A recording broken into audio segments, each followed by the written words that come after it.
9 दिसंबर साल 2025।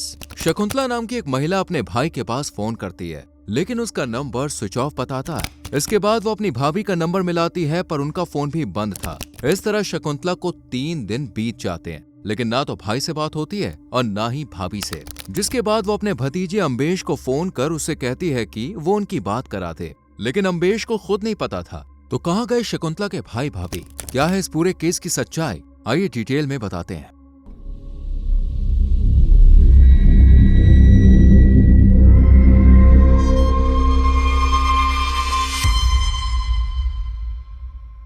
इस case file की शुरुआत होती है जौनपुर के जाफराबाद थाना क्षेत्र से, जहां अहमदपुर नाम का एक गांव मौजूद है। इसी गांव में अम्बेश कुमार अपने परिवार के साथ रहा करता था। अम्बेश के पिता का नाम श्यामलाल बहादुर था, जिनकी उम्र करीब 62 साल के आसपास थी और वो 2025 के जून के महीने में रेलवे से रिटायर हुए थे। जबकि अम्बेश की माँ का नाम बबीता था और वो 60 साल की उम्र को पार कर चुकी थी, लेकिन फिर भी अपने बच्चों का उसी तरह ख्याल रखती थी जैसे बचपन में माँ रखती है। अम्बेश घर का इकलौता बेटा था और उसी के ऊपर अब घर की और 2 बहनों की शादी की जिम्मेदारी थी। जबकि अम्बेश की सबसे बड़ी बहन वंदना की शादी हो चुकी थी और वो अपने ससुराल में काफी खुश थी। अम्बेश बीटेक की पढ़ाई पूरी कर नौकरी की तलाश में जुटा हुआ था और वो कई कंपनीज में अपने रिज्यूमे भी डालता है। जिसके बाद साल 2019 में अम्बेश के पास कोलकाता की कंपनी से फोन आता है, जिसपे उसे क्वालिटी इंजीनियर की जॉब करने का ऑफर दिया जाता है। अब क्योंकि सैलरी भी ठीक ठाक थी, इसलिए अम्बेश इस ऑफर को एक्सेप्ट कर लेता है और अपने माता पिता से बात करने के बाद कोलकाता के लिए रवाना हो जाता है, जहां अम्बेश किराए का कमरा लेकर रहना शुरू कर देता है। हालांकि बीच बीच में वो अपनी फैमिली से बात करता था, या कभी वो फोन पर नहीं कर पाता था तो घर वाले खुद उसे कॉल करके उससे बात कर लिया करते थे, क्योंकि सभी अम्बेश से बहुत प्यार करते थे, जिसकी वजह इकलौता बेटा होना ही था। परिवार को अम्बेश से काफी उम्मीद थी कि वो बुढ़ापे में अपने माता पिता का सहारा बनेगा, और यही सोच अम्बेश की भी थी। इसलिए वो मन लगाकर जॉब करता है और पैसे घर पर भेजना शुरू कर देता है। पर कुछ वक्त के बाद जब पूरे देश में लॉकडाउन लग जाता है, तब अम्बेश की कंपनी भी बंद हो जाती है और वो काफी ज्यादा परेशान रहने लगता है। इसी बीच वो अपने घर जाने के बारे में सोचता है, लेकिन तब उसे पता चलता है कि ट्रेन और फ्लाइट्स वगैरह भी बंद कर दी गई हैं। इसलिए अम्बेश अपने घर भी नहीं जा पाता और उसी कमरे में रहकर दिन गुजारने लगता है। लेकिन एक दिन कुछ ऐसा होता है कि अम्बेश का एक खालीपन हमेशा के लिए भर जाता है। दरअसल अम्बेश जिस जगह पर रहता था, वहाँ सहजिया नाम की एक मुस्लिम लड़की अपना ब्यूटी पार्लर चलाती थी और रोज अम्बेश को आते जाते देखती थी। पर कई दिन से अम्बेश उसे दिखा नहीं था, जिस वजह से सहजिया को लगता है कि शायद वो अपने घर चला गया होगा। पर तभी अम्बेश बाहर निकल आता है, जिसे देखकर सहजिया उससे पूछती है कि तुम अपने घर क्यों नहीं गए। तब अम्बेश उसे पूरी कहानी सुनाता है और इस तरह दोनों के बीच बातचीत शुरू हो जाती है। बातों के दौरान सहजिया को पता चलता है कि अम्बेश को खाना बनाना नहीं आता है और फिलहाल बाजार भी बंद है, इसलिए वो खुद उसके लिए खाना बनाकर ले आती है और उसके कपड़े धोने से लेकर घर की साफ सफाई तक में मदद करती है, जिस वजह से दोनों एक दूसरे के काफी नजदीक आ जाते हैं। और अम्बेश सही मौका देखकर सहजिया से अपने प्यार का इजहार कर देता है। हालांकि वो जानता था कि सहजिया एक मुस्लिम फैमिली से ताल्लुक रखती है और अम्बेश का परिवार उसे कभी भी एक्सेप्ट नहीं करेगा, लेकिन इसके बावजूद भी वो सहजिया को प्रपोज कर देता है, जिसके बाद वो भी राजी हो जाती है और दोनों साथ में टाइम गुजारने लगते हैं। कुछ टाइम के बाद अम्बेश सहजिया को अपनी पत्नी बनाने का फैसला कर लेता है और अपने पापा को फोन करके कहता है कि पापा, मुझे कोलकाता में एक लड़की पसंद आ गई और मैं उसी से शादी करना चाहता हूँ, लेकिन दिक्कत यह है कि वो मुस्लिम धर्म से ताल्लुक रखती है। ये सुनते ही श्यामलाल आग बबूला हो जाते हैं और इस रिश्ते से साफ इनकार करते हुए कहते हैं कि क्या तुम एक मुस्लिम लड़की को हमारे घर की बहू बनाना चाहते हो? ऐसा कभी नहीं होगा। इतना कहकर वो फोन कट कर देते हैं। पर अम्बेश ठान चुका था कि वो सहजिया से ही शादी करेगा, क्योंकि उसने अम्बेश का बहुत साथ दिया था और उसका काफी ख्याल भी रखती थी। इसी वजह से अम्बेश को ऐसा लगता है कि उसे सहजिया से अच्छा लाइफ पार्टनर मिल ही नहीं सकता है, इसलिए वो अपने परिवार की परवाह न करते हुए सहजिया से कोर्ट मैरिज कर लेता है। ये बात जब श्यामलाल और उनकी पत्नी बबीता को पता चलती है तो उन्हें काफी दुख होता है, क्योंकि अम्बेश घर का इकलौता बेटा था जिसकी शादी के अरमान पेरेंट्स से लेकर बहनों तक ने सजा रखे थे। लेकिन अम्बेश ने सहजिया के साथ कोर्ट मैरिज करके उनकी बात को तो टाला ही था, साथ ही उनके अरमानों को भी चकनाचूर कर दिया। इस वजह से सभी लोग अम्बेश से काफी नाराज होते हैं, पर उसे कोई फर्क नहीं पड़ता, बल्कि वो तो सहजिया के साथ अपनी नई जिंदगी की शुरुआत करता है और कोलकाता के उसी कमरे में रहना शुरू कर देता है। हालांकि इस बीच वो अपने पेरेंट्स के पास भी फोन करता है और उनसे बात कर उन्हें समझाने की कोशिश करता है कि सहजिया एक बहुत ही अच्छी लड़की है, लेकिन परिवार साफ तौर पर इनकार कर देता है कि वो कभी भी उसे अपनी बहू के रूप में नहीं अपनाएंगे। हालांकि अम्बेश तो घर में आ सकता है, लेकिन सहजिया नहीं आनी चाहिए। ये सुनकर अम्बेश का दिल टूट जाता है और वो भी कई महीनों तक अपने घर नहीं जाता।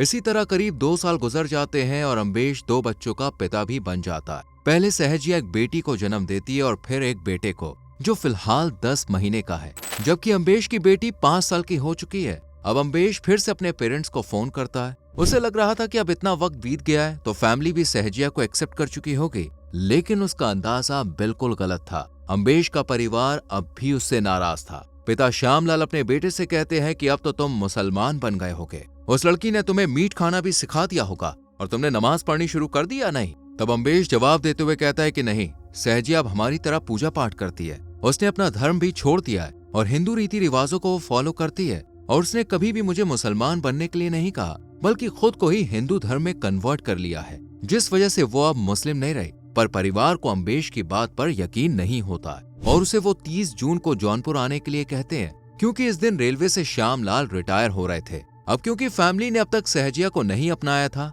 इसलिए अम्बेश अकेला ही 30 जून को जौनपुर पहुंच जाता है और अपने पिता के रिटायरमेंट के फंक्शन में शामिल होता है, जहां पेरेंट्स अम्बेश से कहते हैं कि वो अपनी पत्नी को तलाक देकर उनके पास वापस आके रहने लगे। पर अम्बेश उनकी बात नहीं सुनता और वापस कोलकाता आ जाता है। इसी तरह वक्त गुजरता रहता है और धीरे धीरे अम्बेश और उसकी पत्नी में लड़ाई झगड़ा होना शुरू हो जाता है, क्योंकि अम्बेश को कहीं न कहीं इस बात का डर सता रहा था कि कहीं श्यामलाल उसे अपनी जायदाद से बेदखल ना करते, कहीं वो अपनी सारी प्रॉपर्टी तीनों बेटियों के नाम न करते। यही सोच सोचकर अम्बेश परेशान रहता था और अब किसी तरह बस सहजिया से पीछा छुड़ाना चाहता था, ताकि जो प्रॉपर्टी उसके हिस्से में आने वाली है वो हाथ से ना निकल जाए। अब क्योंकि पेरेंट्स तो पहले ही कह चुके थे कि वो सहजिया को डिवोर्स देने के बाद उनके साथ रह सकता है, इसलिए अम्बेश अब उसे छोड़ने का मन बना लेता है। और जब इस बारे में सहजिया से बात करता है तो वो भी तलाक के लिए राजी हो जाती है, क्योंकि दोनों के बीच काफी अनबन रहती है, जिसे बर्दाश्त करना सहजिया के लिए मुश्किल हो रहा था।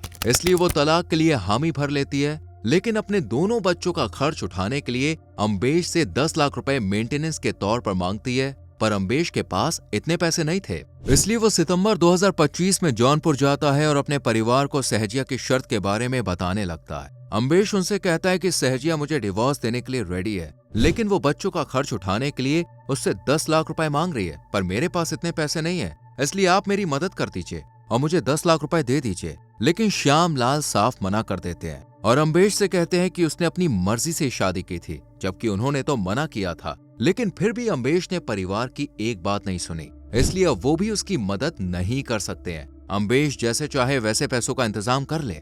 ये सुनकर अम्बेश को गुस्सा आ जाता है और वो अपने पिता से कहता है कि उन्होंने कभी अम्बेश को समझा ही नहीं। इस घर में ना तो उसकी इज्जत है और ना ही किसी को उसकी कोई परवाह है। इसी तरह की कहासुनी अम्बेश और उसकी फैमिली के बीच आए दिन होती रहती थी। कभी कभी माता पिता उसे मर्जी के खिलाफ शादी करने के ताने मारते, तो कभी पत्नी बार बार फोन करके मेंटेनेंस के पैसों के बारे में कहती थी, ताकि वो भी डिवोर्स लेकर एक नई जिंदगी शुरू कर सके।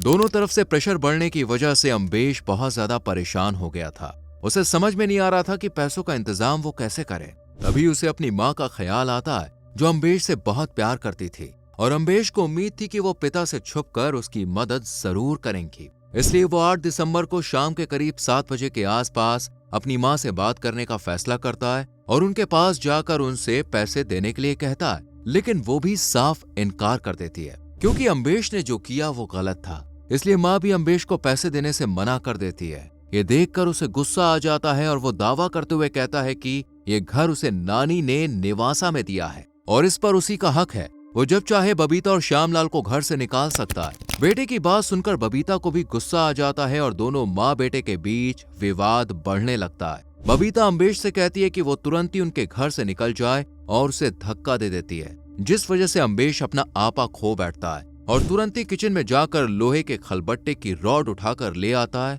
और उनके सर पर एक जोरदार वार करता है। वार के दर्द से बबीता चीख पड़ती है और उनकी आवाज सुनकर श्यामलाल जैसे ही बाहर आते हैं, वो अपनी पत्नी को बहुत ही घायल हालत में देखते हैं। वो तभी बड़ी बेटी वंदना को फोन करने लगते हैं, लेकिन इससे पहले कि उनकी बात हो पाती, अम्बेश अपने पापा के सर पर भी उसी रॉड से वार करता है और फिर एक रस्सी की मदद से उनके गले को तब तक दबाता है जब तक कि उनकी जान नहीं चली जाती।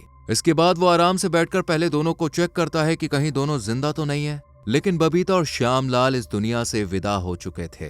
ये देखकर अम्बेश को काफी तसल्ली होती है और वो अब इन दोनों की बॉडीज को ठिकाने लगाने के बारे में सोचता है। तभी उसे ख्याल आता है कि बेसमेंट में मजदूरों के औजार रखे हुए हैं। दरअसल श्यामलाल के घर में कंस्ट्रक्शन का काम चल रहा था, इसलिए वो फौरन बेसमेंट में जाता है और वहां से एक लोहा काटने वाली आरी उठा कर लाता है। इसके बाद वो आरी से पेरेंट्स के कई पार्ट करता है, जिसके कारण फर्श पर खून फैल जाता है। ये देखकर अम्बेश अपने पेरेंट्स के कपड़े उतारता है और उन्हीं कपड़ों से उस खून को साफ कर देता है ताकि किसी को कोई डाउट ना हो। जिसके बाद वो दोबारा बेसमेंट में जाता है और वहां से करीब 6 बोरियां उठा लाता है और एक एक बॉडी पार्ट को उसमें भरना शुरू कर देता है। साथ ही जिन कपड़ों से उसने फर्श पर पोंछा लगाया था, अम्बेश उन्हें भी इन्हीं बोरी में डाल देता है। लेकिन बबीता का एक पैर बोरी से बाहर निकल रहा था, क्योंकि अम्बेश ने वो उससे थोड़ा बड़ा काट दिया था। इसलिए जब वो देखता है कि बबीता का पैर बोरी से बाहर निकल रहा है, तो वो उसे बोरी के अंदर करने की कोशिश करता है, पर फिर भी वो सामने ही दिखता है। इस खौफनाक काम को अंजाम देने में अम्बेश को सुबह के 4 बज जाते हैं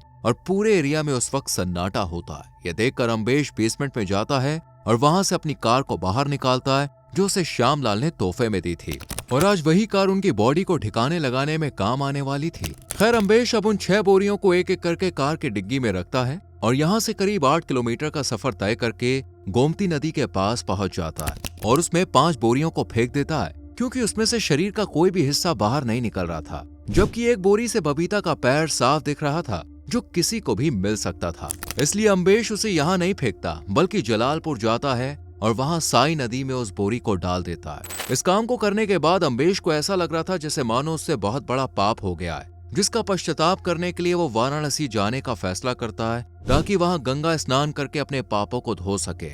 इसी सोच के साथ वो वाराणसी के लिए निकल जाता है और वहाँ पर करीब 2 दिन तक घाटों पर घूमता रहता है। इधर वंदना जब अपने फोन पर पिता की मिस्ड कॉल देखती है, तो वो उन्हें कॉल बैक करने की कोशिश करती है, लेकिन कोई भी फोन नहीं उठाता। वहीं अम्बेश की बुआ शकुंतला, जो बनारस में रहती थी, वो भी हर रोज अपने भाई और भाभी से बात करती थी। लेकिन 9 दिसंबर की सुबह जब 7 बजे के आसपास वो उन्हें कॉल करती है, तो श्यामलाल का फोन स्विच ऑफ आता है। ये देखकर वो अपनी भाभी यानी बबीता के नंबर पर कॉल करती है, लेकिन उनका फोन भी बंद आता है। शुरुआत में शकुंतला को लगता है कि शायद बैटरी खत्म हो गई होगी, इसलिए वो थोड़ी देर बाद फिर से फोन करती है, लेकिन इस बार भी कोई रिस्पांस नहीं मिलता।